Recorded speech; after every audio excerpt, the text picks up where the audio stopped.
Another Wednesday here on the IndianaTalks.com radio network. This is the Kendall Show.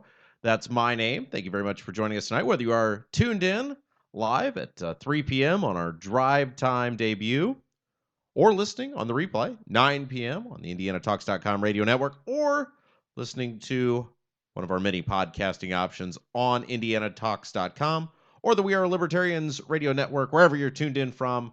We thank you. Rob Kendall is my name, and joined as always by the lovely April D. Gregory. April. Hi, Rob. How are you? I'm good. So we begin today's program with your own words. The tweet that has fascinated me for the past 24 hours. Really? I have no idea where this is going to go. I'm just going to take a gamble here. I'm going to take a shot in the dark and see what we come up with. I don't even know what you're talking about. You will, because I feel like it started a Twitter fury of responses the other night. I'm going to read the tweet. Sometimes I feel like your tweets are like grenades. It's just fun to watch things blow up and see how people respond. Would that be a fair analysis, or do you always have a strategy with your tweeting? Not always. Not always what? I don't really feel like you answered the question. What was the question? Do you have a strategy? Sometimes I feel like you just tweet things because you know you'll get a response.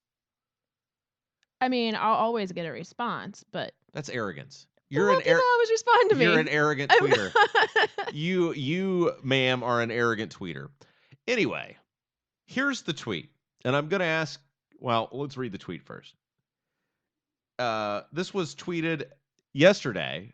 Monday at 4:19 p.m. Shocked you were even up at 4:19 p.m. It was close. Quote, it can't be too difficult to chainsaw down some, in parentheses, very tall, in parentheses, dead trees, comma, right, question mark. What was that all about? Well, I might chainsaw some trees. Why? What possible reason would there be for you to chainsaw some trees? Ready, go. For $4,500. Okay. I can do anything almost for $4,500. I'll go first. Why?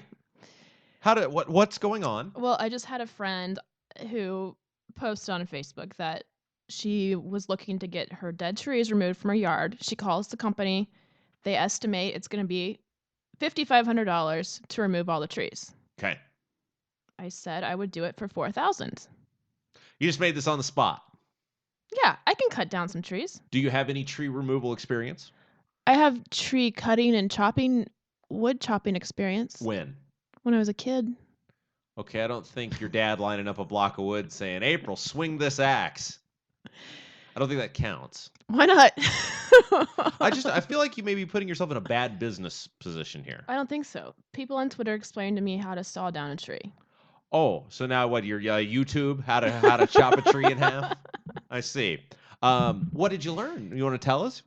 Well, you got to notch it. Which means what? I think this is what it means. Oh. So you notch it on the side where you want on the side you want it to fall to. Okay. So if I want it to, fall, you take the chainsaw and cut a notch. Okay. And then from the other side, you saw down at that notch, and then the tree falls. Okay. The direction the notch is. So this is your strategy. You gonna have any help? For $4,500. I don't think you quite understand the work that's gonna be involved in cutting these trees down. I CrossFit. Goodness gracious. We do crazy stuff all the time, right? Oh, so now your quasi-regular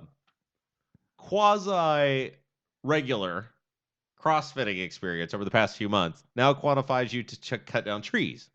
With the chainsaw? Right. Now, I don't want to rain on your parade because I am a firm believer if you believe it, you can achieve it. I believe I can achieve cutting down trees for $4,500. Okay. Well, let me just walk you through a few things. Oh, you know about cutting down trees? Well, I spent a summer and a fall working for a tree service. Oh, yeah? So I have seen the good, bad, and the ugly of tree removal. Okay, tell me. Well, I will tell you that I worked with a very experienced tree professional. Actually, my friend Brandon Lease. Trees Are Us is the name of the company. I know who Brandon is. Brandon's a great guy. Former professional baseball pitcher. Yeah. Pitched in the Giants organization, also for the Marlins.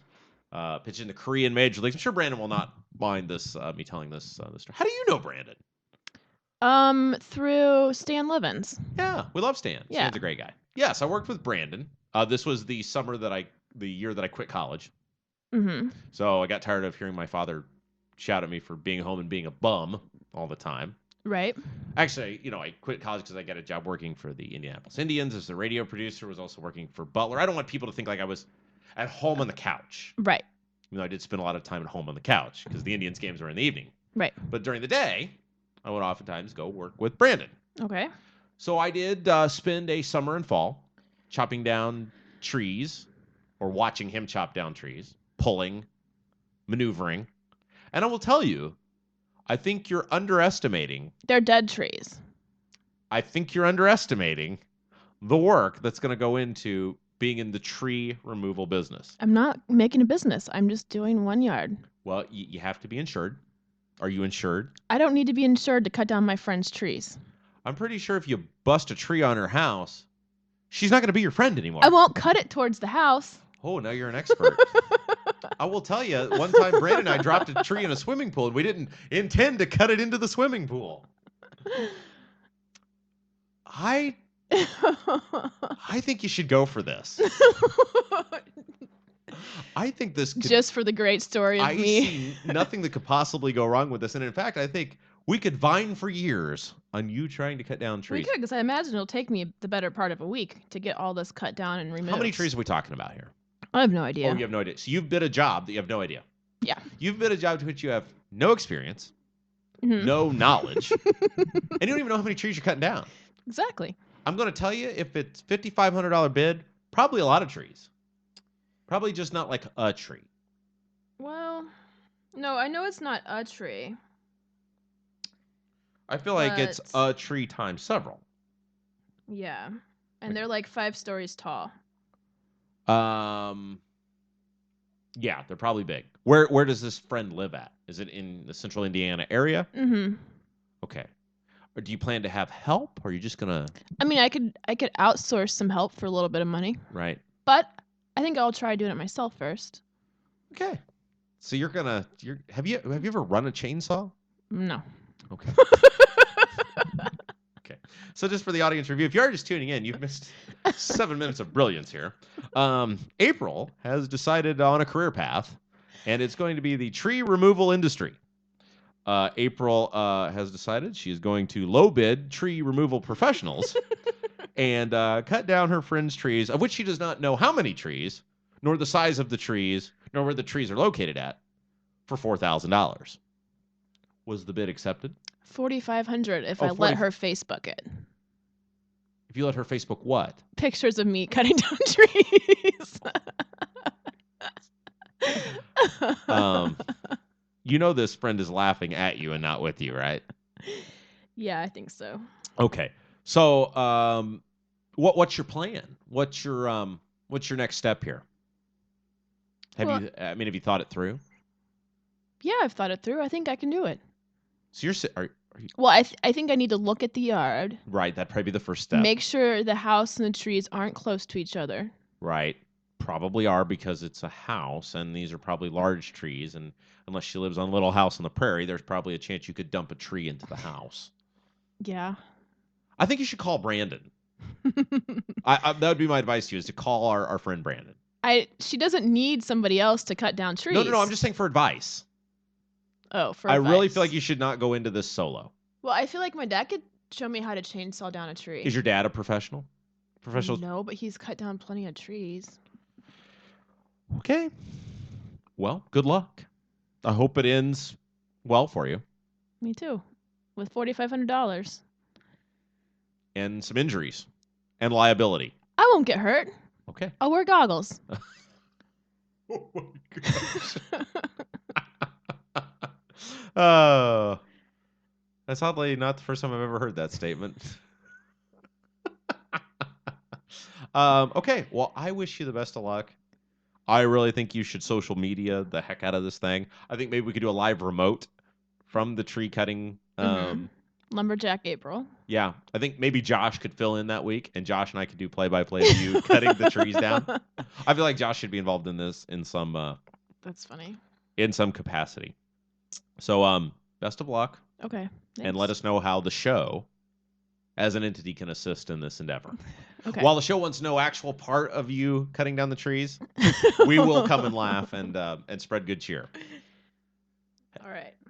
Deal. Maybe you should drink while you do it, just to make it even more fun. That's what somebody suggested. Have a few beers. Yeah, I think so. I think that's a bad idea. Really? Yeah. Are you going to give that a no-go? I'm not going to do that. Okay.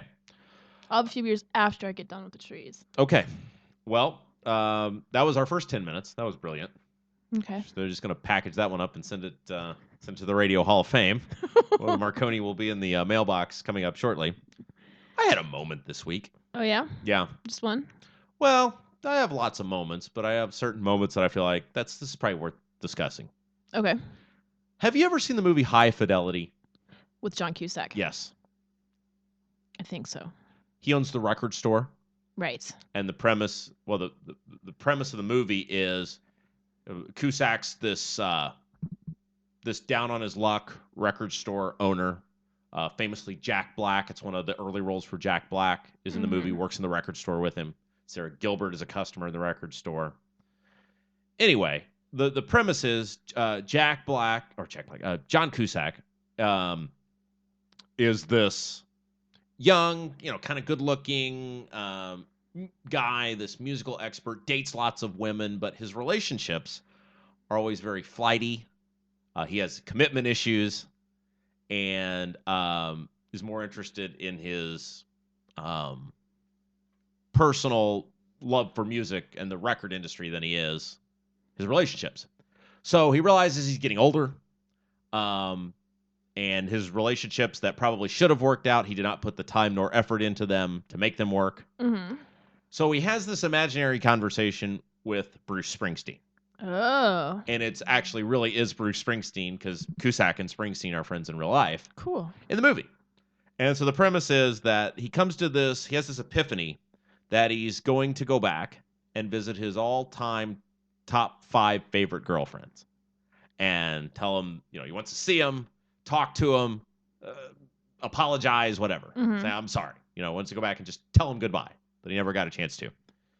And I was thinking about that this week, because this is one of my all-time favorite movies. One, because it's music. Two, because John Cusack, who's one of my favorite actors. He's one of my favorites, too. And Bruce Springsteen is the centers around this brief conversation he has with Bruce Springsteen. Right. And I was thinking about it today. I was like, because when I look in the mirror, that sounds a little bit like me.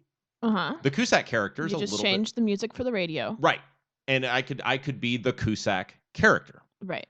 And so I started thinking about, what if I had a high fidelity moment?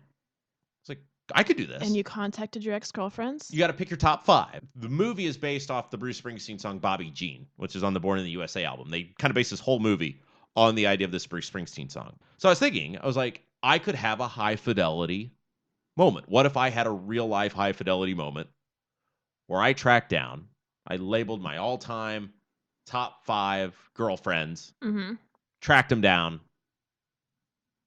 and saw it through. Tried to see it through. Talk to them. Yeah. Told them how I really felt. Apologized for being more into my career than I was my relationships. But do you think that's why those relationships ended? Because you're more into your career? I'm totally at fault. I'm the bad guy. For all those relationships? Well, not all of them. Some of them, they were the bad guy. But I feel like, it's the semblance of the thing is, hey, this guy never put the total effort into it that he should have. As he gets older. They don't say exactly how old the character is, I don't think, in the movie. But, pretty close probably. Movie was in 2000, so it's probably pretty close to my age now. So I thought that might be interesting. But what would be your reasoning? Would you be doing this because you need the closure, or because you're like, hey, these girls were special. I should have maybe taken more effort. Could something still be there? I feel like I want to be like the guy in the movie. Oh, so it's just strictly about being the movie. That seemed fun. Okay. So I was trying to... So there's really no need to do this. It's just there's not for the movie's sake. Nah, it's not a need. It's just I thought it might be interesting. Yeah. So I started kind of making my top 5 list. Oh, jeez. Which that was fun. Uh-huh. Like to go through, You think about like all the girlfriends you had, or in your case, it would be boyfriends, and make a list of your top 5. Could you think you could pull that off? I'm not really interested in thinking about that. But I'm saying, wouldn't that be fascinating? You think back, like who was the best? You know, like label them 1 to 5. You know, your top 5 favorite. Nah, Really? I don't care. You are so unnostalgic. You have. There was a reason that they're exes. Like, I mean, it's not. I'm over it. But it wouldn't. You're missing the point here. It's not about being over it.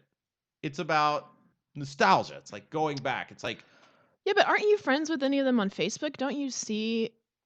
You already know what's going on. right, in but their I walk a lives. hard line on Facebook. You know this. You know what their lives are like now. I do, which gets me to my point.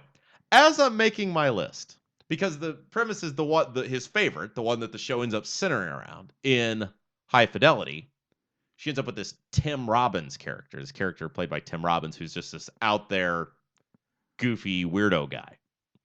And so I'm thinking, that's what I'm sort of thinking. Like when I'm making this list, I'm like, hey, I've been pretty successful. I've done a lot of good things. This could be like the ultimate Bruce Springsteen moment. I go back and do this. Art imitates life. They're probably with some Tim Robbins guys. Right. This could be like months worth of fun. I start making the list, labeling them down. You know, go spend. So I'm just gonna say I spent a fair amount of time doing this list on a weekend day. Get done with the list.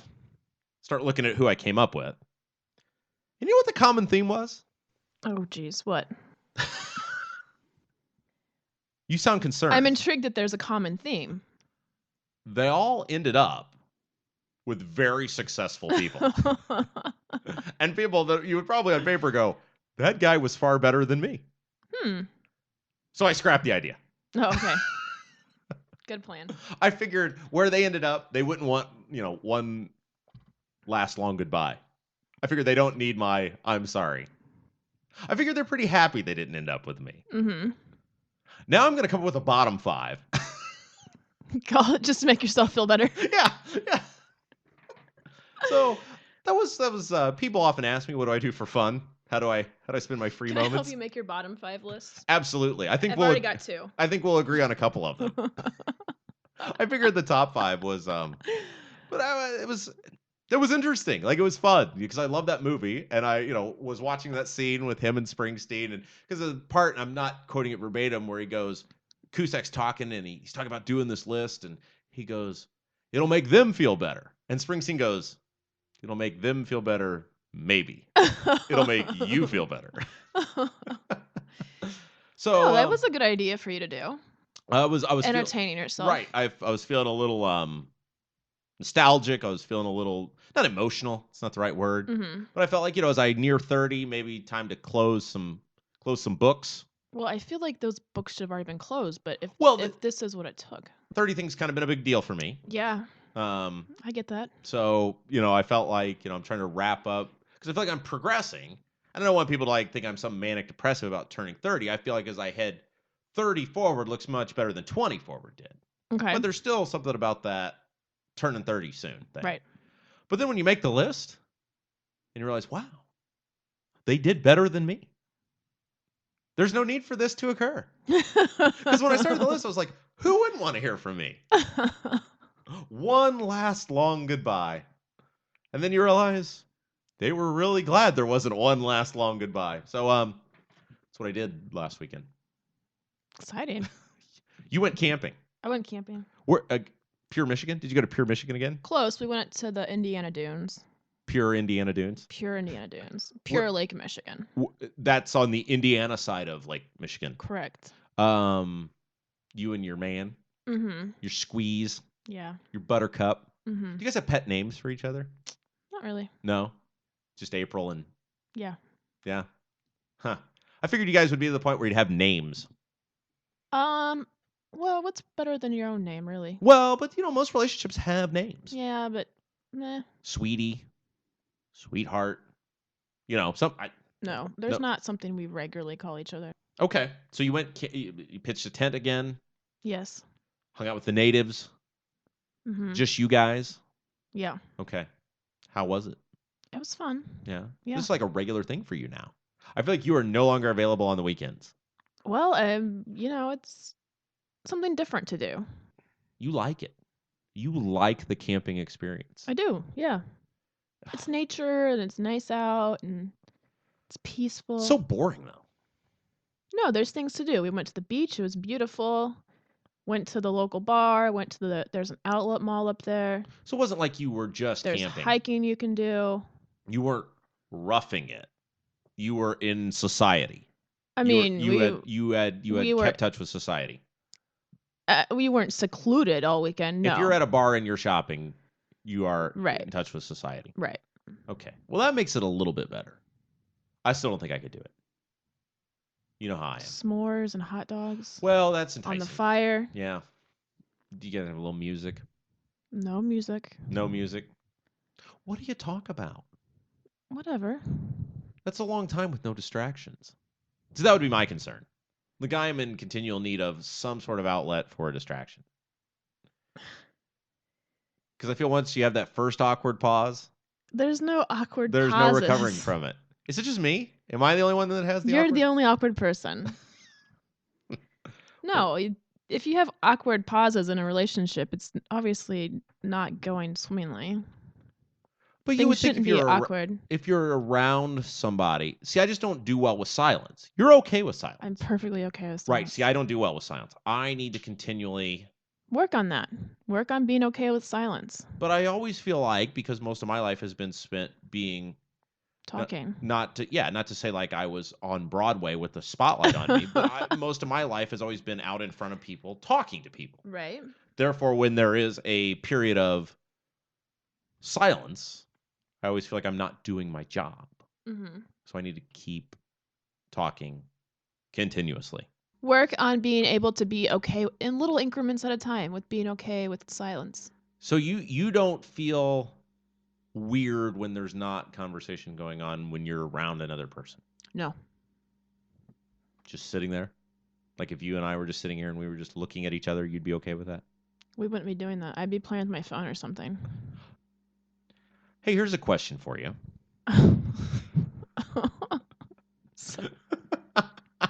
This is the Rob Kendall Show. That's my name. Joined, as always, by the lovely April D. Gregory. You can follow her on Twitter at April D. Gregory. I'm at Rob M. Kendall.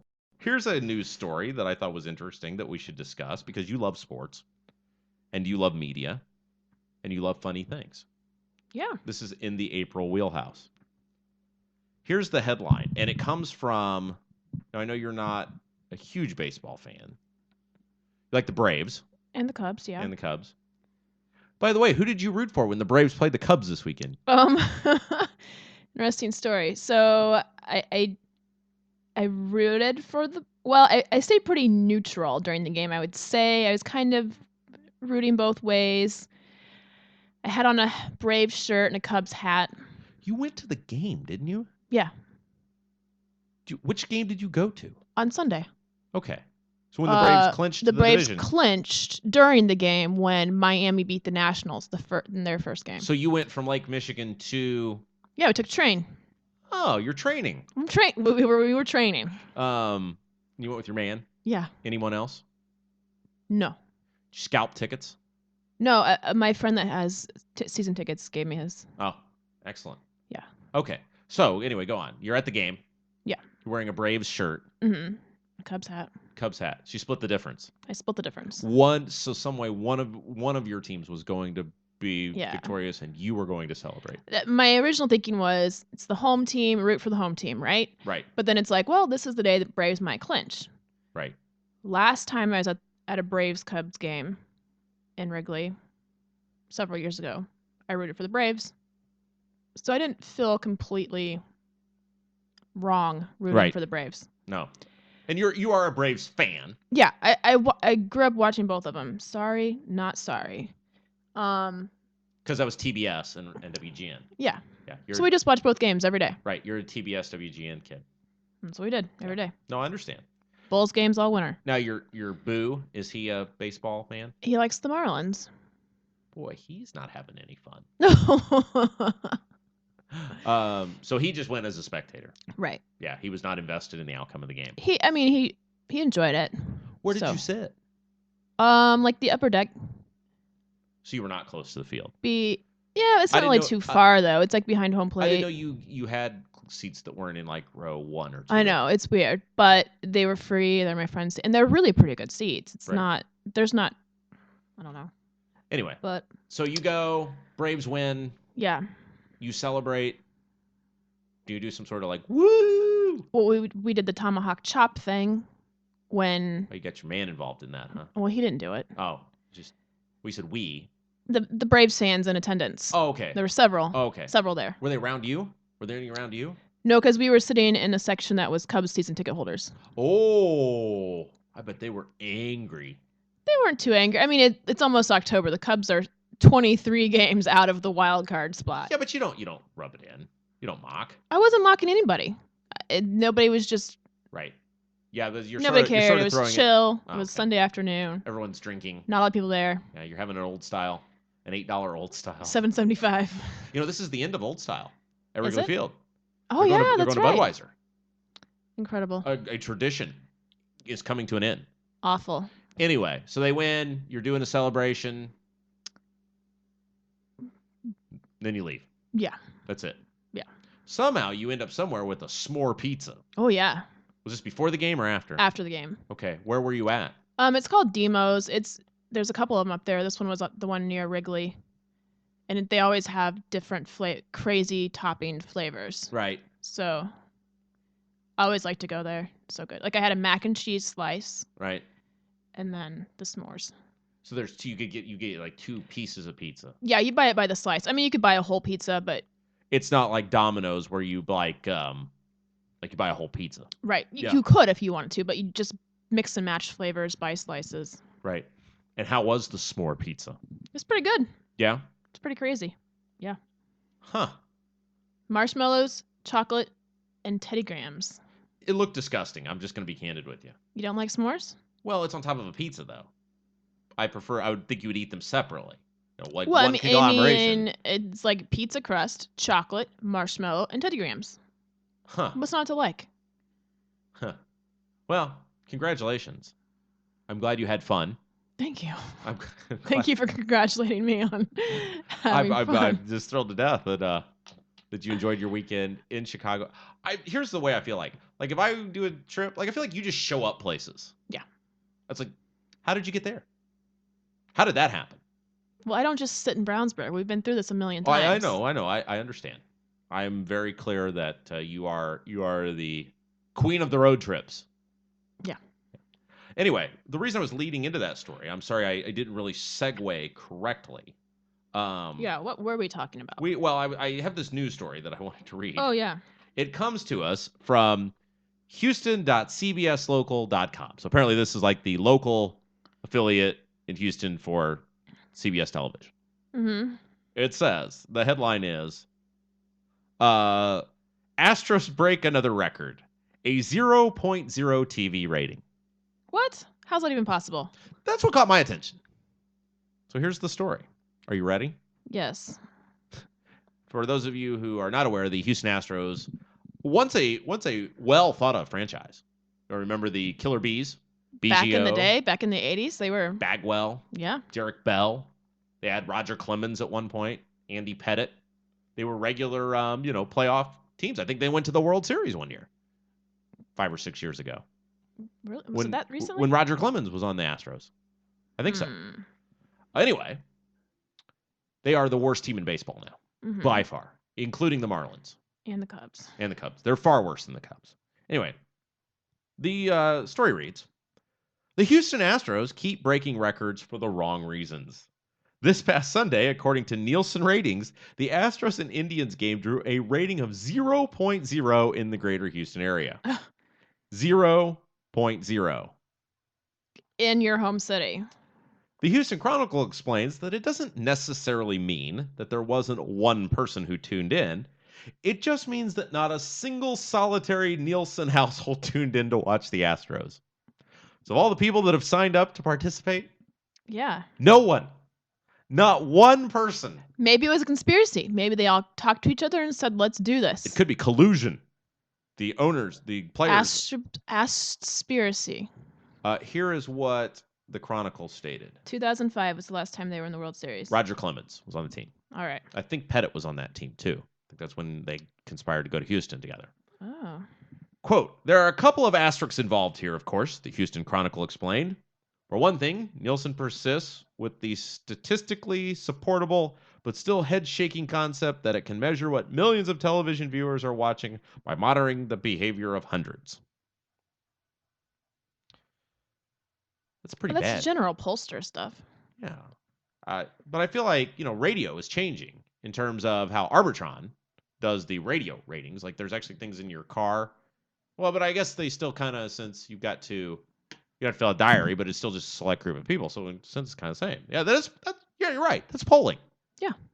Like they have a box or something on their TV or something. Polling is. The story goes on. So what was it? Bullet point 1, the Houston Texans were playing at the same time. Bullet point 2, the Houston Astros were handed their 9th consecutive loss and their 105th defeat of the year. 105 losses in a year? Already, and we still got a week to go. It's incredible. Bullet point 3, the games are only seen on CSN Houston. The story goes on to say the Astros pulled a 0.04 rating during the weekend of the Alabama versus Texas A&M and the Texans' first home game. You'll be intrigued to see who's calling me right now. Sure would. You know who that? Yes. Why is he calling you? Not entirely sure. Some sort of new alliance? No, I don't think that there will be an alliance there. Anyway, and it's odd because you never talk on the phone. So why would anyone call you? Yeah, exactly. So anyway, I saw the story and I thought you would find that just fascinating. I mean, you think about it, even though while statistically there was probably one person watching the game. Figure at least someone. Yeah. Statistically, someone was watching the game. Just none of the Nelson people. Nielsen, yes. Nelson is a character on The Simpsons. Yes, my bad. But you figure in the history books, the recorded radio, television, catalog, someone will look back and realize that was a 0.0. Like, you think you'd get lucky? I don't know how many people Nielsen has. Yeah, how many people do they really have in Houston, I wonder? You got to ask yourself that. Well, I imagine it's the greater Houston area, probably like in Indianapolis, probably like Brownsburg and Avon has a family or two. Mm-hmm. Carmel, whatever. So the greater Houston area. And that's a lot of people. It's a lot more than Indianapolis. Oh, yeah. As you are a Texas person, you are familiar with this. You like Texas. I like Texas. Now, is Houston bigger than San Antonio? Yeah, Houston's like the 3rd largest city in the country. Wow. Or 4th. Huh. And bigger than Dallas. Yeah. You figured one of all those people. Let's just say there's 1,000. There's probably more than 1,000. But let's say there's that are Nielsen people. And he left you a voicemail. Yeah. We got to listen to that as soon as we're off the air. Because here's, for those of you who are new to the show, April and I work our way backwards on things. We come up with our own theoretical generalities and work our way backwards to concrete conclusions. So let's just say the last one we did this on, what was gay marriage? Oh, yes. The last one we did this on? How many people actually cared about gay marriage? Let's say there's 1,000 people. It could be more, it could be less. I don't know. But let's say there's 1,000. You would figure one person out of 1,000 would be watching the hometown professional baseball team. Yeah. Surely. At some point. Baseball. Yeah, at some point. It's America's pastime. It's your hometown team. I mean, just think if you had 1,000 people let's just do Indianapolis. All right. When the Pacers were bad. Mm-hmm. One person out of 1,000 would have been watching the Pacers. Yeah. Or even the Indians that are on the local cable affiliate. Right. One person out of 1,000's watching the Indians on TV. You'd got to think. Maybe not. I don't know. That's terrible. Dreadful. Anyway, spent enough time on that. You look like 0.0. That's just ridiculous. I mean, that's terrible. That's pretty impressive. They should take the Astros off CSN Houston and put us on. We could draw at least one person. Oh, surely. And we'd the Astros are charging them like buku bucks to run their games. They're charging them? Well, it's probably like no different. You bid for the rights to run the Astros games. Yeah. So the Astros are making money off of it because I'm sure CSN The Houston network is losing money. Right. We should contact them. Sorry. We're available, CSN We would Houston. do it.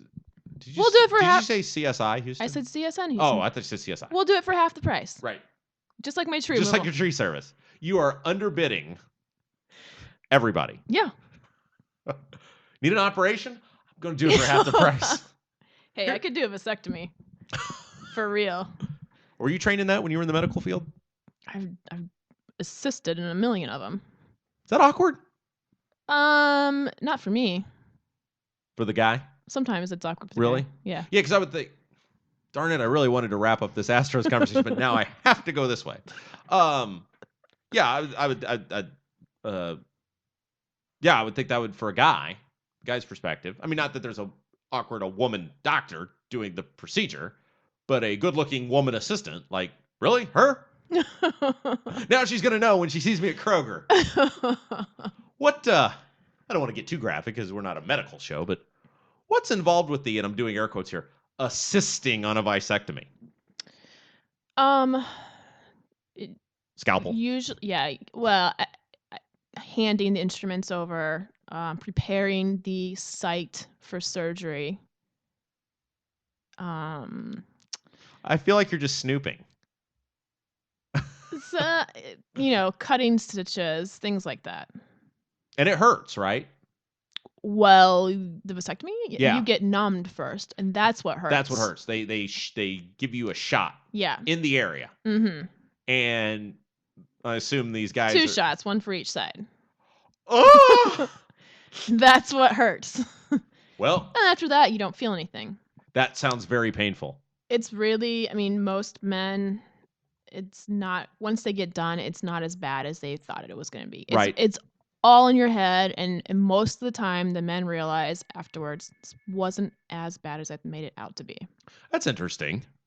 And some doctors will give you Valium ahead of time, so you can take that and just be a little loopy. How painful is that shot? I mean, on 1 to 10, would you say? I mean, you're obviously not a man, but it's so usually the doctor will be squeezing the area also while he's giving you the shot. So the squeezing is kind of distracting from the injection of the needle. Right. So and once the medicine xylocaine starts going in, it starts numbing up pretty quickly. So okay. I feel like that would scare the heck out of me, the fact that those parts would be numb. Right. Right. My life force. Numb. Well, I think at this point you don't want to be a life force anymore. No, true. So at the point that you're that's fascinating. I learned something new about you It's today. a lot easier procedure than a woman having to go through. Really? Unless she gets it done while she's having a baby. That's fascinating. I never knew this about you. I learned something new today. I never knew that you were involved in those sort of medical procedures. Yeah. Great. Okay, so back to the Astros. And you can rest assured that's showing up in the show description this week.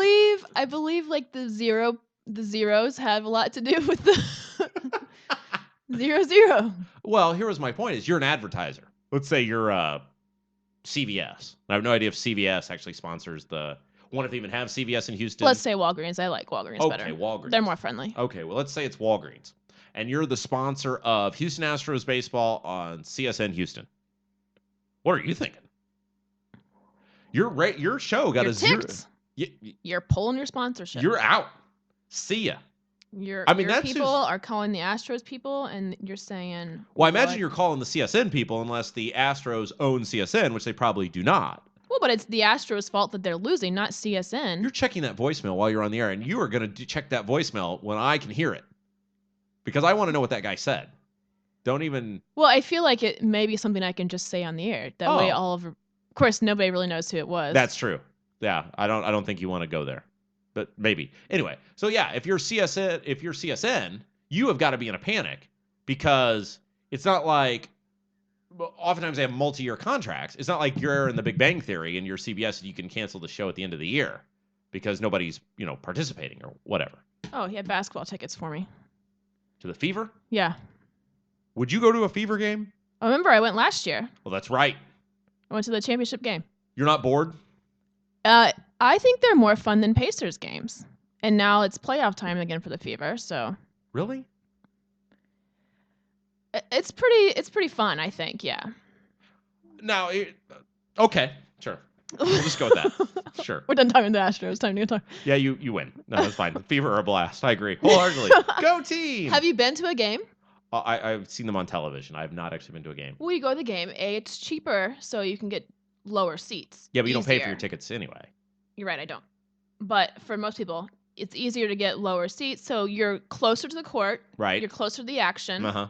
And the ball is striped, so Yep. it keeps your the orange and the white keeps your attention better than. Oh my gosh. And so the truth comes out. April, look at the shiny ball. Wow. And it's I don't want to say it's kind of maybe faster tempo of play because the NBA guys got to take their time, lollygag down the court. Right. They're not trying. They really aren't trying as hard. They do try in the playoffs though. They do. But they want to set themselves up for their slam dunks and just right. They want to impress you. They want to wow you with their athleticism. Whereas these girls they're feisty and they're intense and they're right. Got the shiny ball. You're going for the ball, aren't you?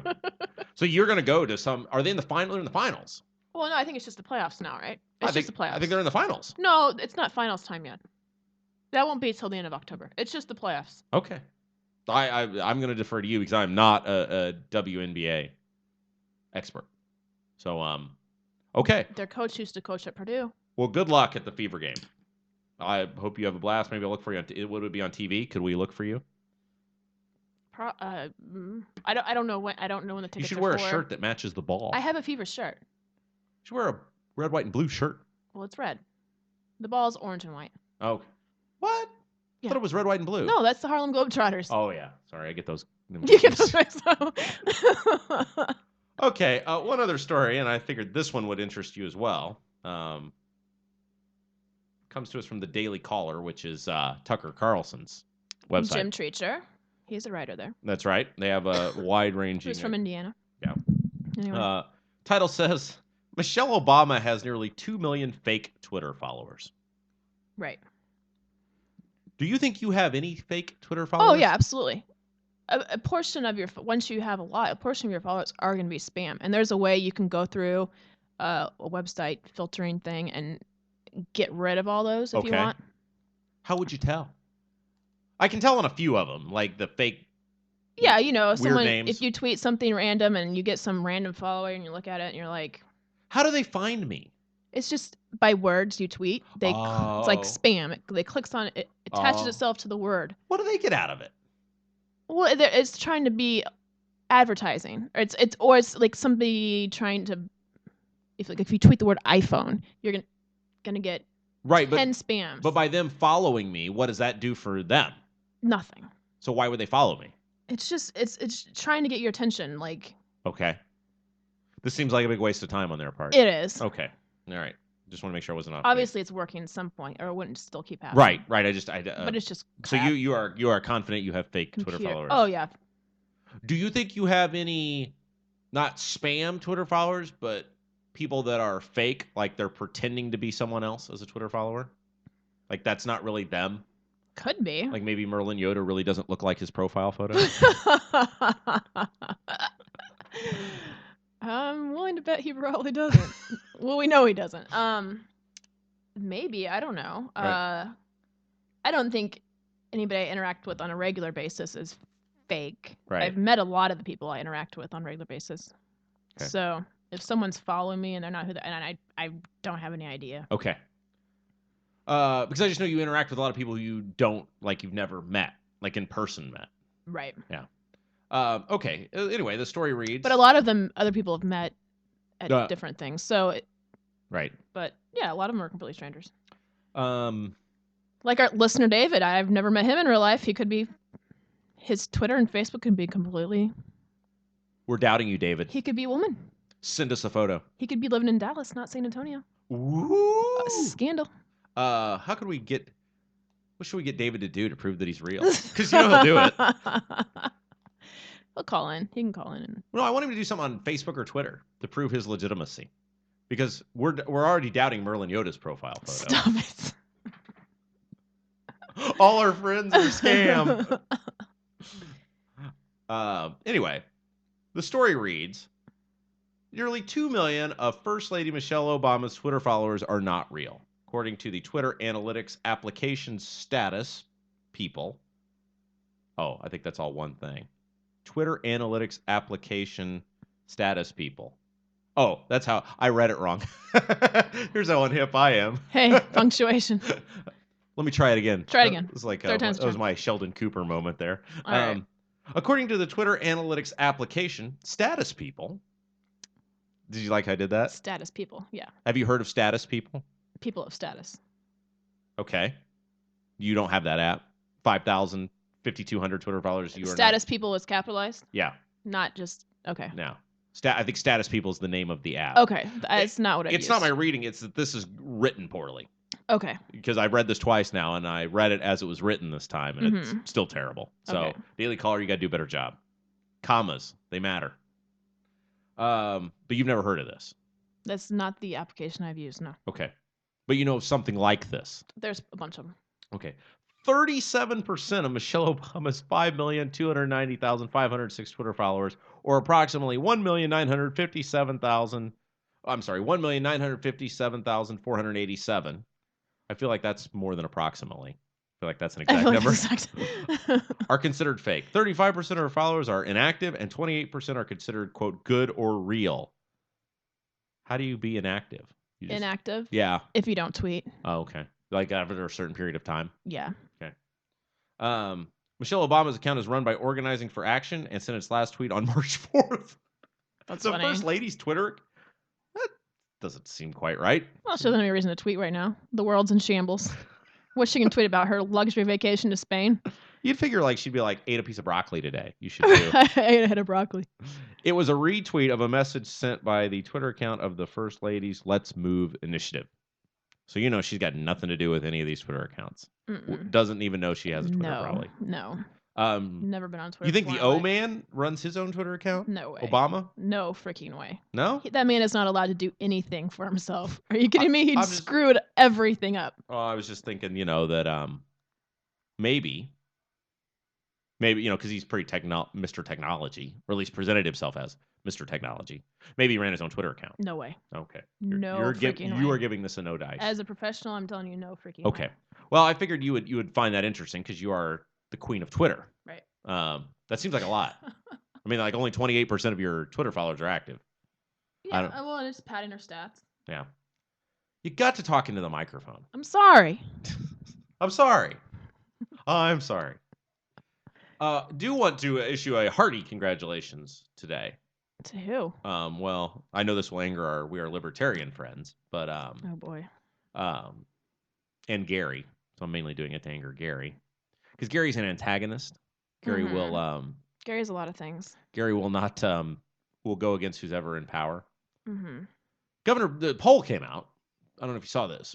The poll recently released is, in full disclosure, was sanctioned by the Republican Party. But usually they try to get these polls pretty accurate this time of year when there's no elections going on because they need to see how they're doing. Right. And it had Governor Pence's approval rating at 60%. That's pretty good. That's really good. So that means he didn't screw anything up. Because I don't know. I failed to do the research before the show, which is shocking, I know. But I don't know what Governor Daniels' approval rating was when he His was pretty high. left office. So I don't know if he's just held the line or what. But let's just say you're an Indiana resident. Uh-huh. If you weren't angry before, what do you have to be angry about now? Right. It's not like things are getting worse. I mean, they're getting better. Yeah, I think when he left office, his was around maybe 64. Or did you say Pence's was 64? Since 60. Okay, Pence's yeah. 60. Daniels was definitely in the 50-60%. Because I feel like it had been higher though earlier in his. I feel like we should do a approval rating for me. We should poll the Brownsburg residents. We should. Let's do it. I wonder how we do that. How would we conduct a non-biased survey? Well, we could just put door hangers. Not door hangers. We could create a website. I feel like that's not accurate because then you would just be drawing people to the thing to vote. And you know how I am. I'd offer a pizza party if you vote aye. Well, you got to make it so people don't have to do, like, you put a door hanger on the door, then Right. they're going to have to, like, mail it back to you. True. And I People don't won't do that. Yeah, I question how I'd be able to do that too, because what do I do? How am I doing? You know? Is that what I'd do? How would you even word it? Well, you just hire a pollster to call everybody. Are they expensive? Call You worked on a lot of sample. campaigns. I mean, How much could I get a pollster for? I can do it for $40,000. Call PPP, and I'll go 1,000 lower. Do it myself. Here's my concern with you. You would do the poll, and when you didn't get the answer you liked, you would yell at the caller. No, maybe. Let's go through it. Let's try it. How would you? Well, you just say, "Good be like- afternoon, Mr. Smith. I'm calling on behalf. My name is Sarah, and I'm calling on behalf of such and such polling company, and we are taking a survey about your town council members. How do you feel on a scale of 1 to 5, 5 being highly approved, 1 being very unsatisfied? Where do you rate council member such and such?" Oh, I see. And things go down the line. And I could give you a list of do not calls. Do not calls. People not to call. Yeah. But then that wouldn't be fair if you told me everybody not to call. 97% approval rating. Yeah, Hot exactly. Take. That means only 3% of Yeah, my we friends can stab me in the back. for the right amount of money, I can rig this to be exactly how you want it to be. I feel like if we did that, And then you take the results of this study and you say a nonpartisan study reveals, and this is for your next campaign, I feel 97%, and then people are like, oh, 97% of people approve of Rob Kendall. Okay, bam, I'll vote for him. well, this would be hysterically funny, and we should probably do it just for the laughs. Yeah. Because I feel like that'd be very newsworthy. I feel like the Flyer should do something like that. They might. You would think with all their newspapers, because they own the Hendricks County Flyer is our community newspaper here in Hendricks County. They do a great job. Good local reporting. They might do something like that. Well, I feel like they did that Best of Hendricks County survey. Where did you end up on that anyway? Did you ever see results? Nominated. That's all. I ended up nominated. Who won that category? Connie Lawson. Oh, secretary. I think Danville really, because Danville won Best Community to Live in, and I love Danville, but there's no way you're telling me Danville's a better community to live in than Brownsburg, No Avon, way. and Plainfield. No way. And I love Danville. I think it's great. I think just because they're the voters. Intensity. They're the old school people. Yeah, the intensity of voter. And so an online survey, voter intensity is king. Mm-hmm. So, I did not end up second either. Wow. Yeah. Did you end up third? I did not end up third either. How is that even possible? Well, Thompson got we third. better do the Thompson. Thompson got third. Oh boy. But I was nominated. I think here's the thing. These people all are state elected officials now. Right. Yeah. They have better name ID across the county than you do. They did. You just have Brownsburg name ID. Yeah. It's hard to compete I against. tried to be a showman on this one though.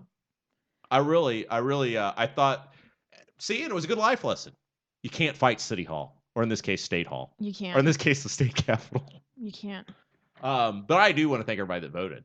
Mm-hmm. I appreciate that. I just didn't have enough strength to put me over the finish line. We're gonna have to work on your name ID across the county. I'm just glad we didn't have some sort of like big ceremony where they announce the names in person, because you know at the Emmys, they have the cameras on all the nominees. Right. Then I would have had to put my smile on instead of throwing the potted plant, which I did when I found out the results. You did not. It's just nice to be nominated, though. It is, absolutely. Because apparently, now this is what I found out. I do not know if this is 100% true, but the way they did nominations were you could submit names to be nominated, Mm-hmm. and they took the top 5 submissions and made those the nominees. Okay.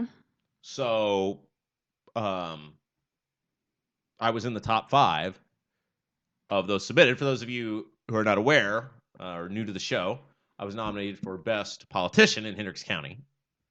We put together a vigorous campaign to try to win this. I don't know if you get a sticker or a piece of paper or bowling trophy or what if you win, but I really wanted it, whatever it was. Mm-hmm. I was going to put it right above my Ultimate Warrior poster. Yeah, it's probably like a little certificate. I'm guessing it's a certificate. Yeah. Maybe a gift certificate to Denny's or something. Probably not a gift certificate. See, that's too bad. Just a certificate. Saying nice work. Yeah. Yeah, because you could display it because there's they had hundreds of categories, I think, like best tire shop or whatever. Right. I guess you would display that like at your place of business if you won on the Exactly. on the whatever the challenge side. Yeah.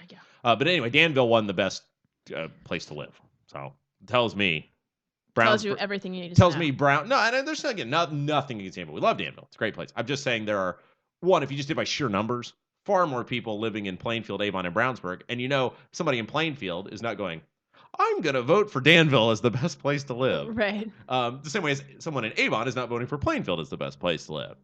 So usually you can get an idea of where the most votes came from based on who wins best place to live.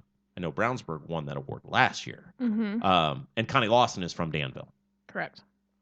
So anyway, that's that. Oh, I forgot how we got on that, but what we were saying was maybe the Flyer could commission some sort of.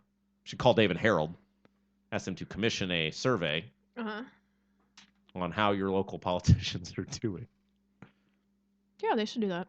And you'll do it for $4,000. I will. You'll outsource it for the Flyer. Yeah. Okay, let's get on it. I got about 2 minutes left to go in our show today. Time flies when we're pretending to have fun. Fake fun. Fake fun. Just like your fake Twitter followers. Yeah. I just haven't grasped onto Twitter quite like I should. I was on it. I was in it. Mm-hmm. I was going. You got to network. You got to get a hold of it. The more you put into it, the more you get out of it. But I really am. Maybe next week we'll go through a lesson, step by step, maybe a tutorial on how to get more Twitter followers. $4,000. You will get me. Can I get as many? Would you get me as many Twitter followers as you have for $4,000? Yes. You could get me 5,200 Twitter followers for $4,000? Yes. That's not actually a bad marketing tool. Like a campaign could put you to work. Oh, you think? I mean, no, if you could do that, it's a pretty good deal. Yeah. Anyway, well, that's all she wrote from us. I would ask April if she has anyone she wants to say thank you or hi to, but then I just get a very mean stare back and lectured when I get off the air, so I won't do that. I want to say thank you to all our listeners at home, our friends at the We Are Libertarians Radio Network, Spangle and Ripley and all those guys, Gary and the Indiana Talks Network. And, of course, our two favorite listeners, not that we judge our listeners based on favoritism, but David and Merlin Yoda. You guys are great. Merlin Yoda's tweets during our show, they're outstanding. I love it. Anyway, so for the lovely April D. Gregory, I'm Rob Kendall. You've been listening to The Rob Kendall Show.